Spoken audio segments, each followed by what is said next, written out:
Hello mga bay, magandang araw sa inyo mga bay. Sana nasa mabuti kayong kalagayan mga bay. Ito yung karugtong ng ating video mga bay, kung paano nakita nyo yung nakaraan, yung paano makita yung sintro talaga ng agos ng tubig mga bay. Ito ng mga sanga ng bayabas mga bay. Ito yung pangtansya namin kung saan talaga yung malakas ba talaga o hindi. Dito makikita mga bay. Ito yung sample mga bay. Pag dito mga bay, pag malayo siya, pag nasa sentro, hindi talaga siya maggalaw mga bay. Pero pag nandito siya sa sentro mga bay, tingnan nyo mga bay, bababa talaga siya, ang lakas. Kahit na anong hawak mo, pipihitin talaga ng agos tubig yan mga bay. Pag hindi talaga sa sentro mga bay, wala talaga. So pag nandito talaga sa sentro mga bay, pag dito mga bay, wala. Pag sa dito talaga sa sentro ng agos,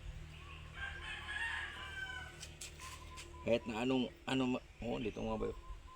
Dito mga bayo, wala. Pag dito na mas agos, ang lakas mga bayo. Tested na talaga tumaway kasi matagal na panahon na nag-init ito mga bay. 4 na buwan, hindi ito nag-ibas mga bay.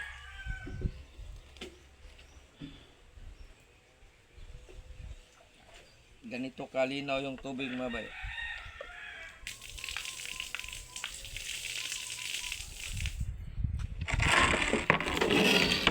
Yun lang mga bay, at sana mayroon kayong natutunan sa aking mga video mga bay. Ganun lang ang ginagamit namin sa paghanap ng malakas na agos ng mga bay. Yung sintro mga bay, yung 4 na stick. Ito mga bay, ito yung ginagamit namin. Sanga ng kahoy. At tawag sa kahoy na ito mga dito sa amin mga bay, alum-alum. At ang tansya naman ang gagamit namin mga bay sa kung gaano kalakas. Ito yung sanga ng bayabas. Ito lang mga bay, sana po mayroon kayong natutunan mga bay. God bless po sa inyong lahat mga bay.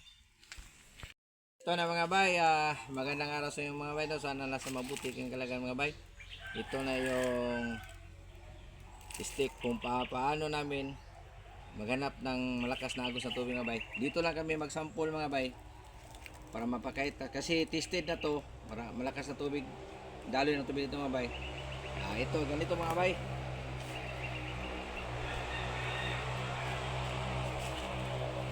Tuturo nito mga bay kung saan ang lakas ng agos ng tubig. Tingnan nyo mga bay, tuturo siya dito mga bay. Pag dito naman kami mga bay, tuturo niya kung saan talaga yung sentro ng agos ng tubig. Ayan mga bay. Dito naman kami sa kabila mga bay. Para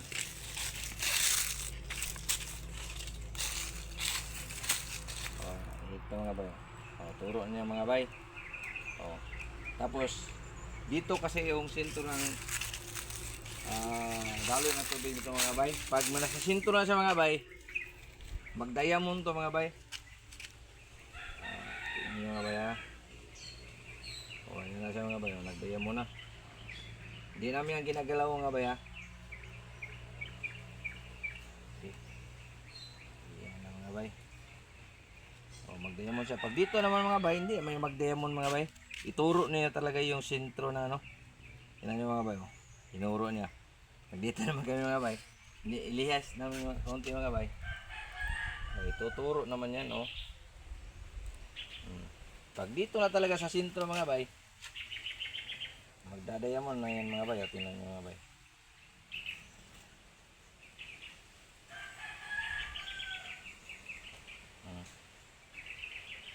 Yun lang mga bay, at saka sa next video mga bay, ito naman paano namin gagamitin yung kung gaano siya kalakas mga bay. Yun lang mga bay. God bless po sa inyong lahat.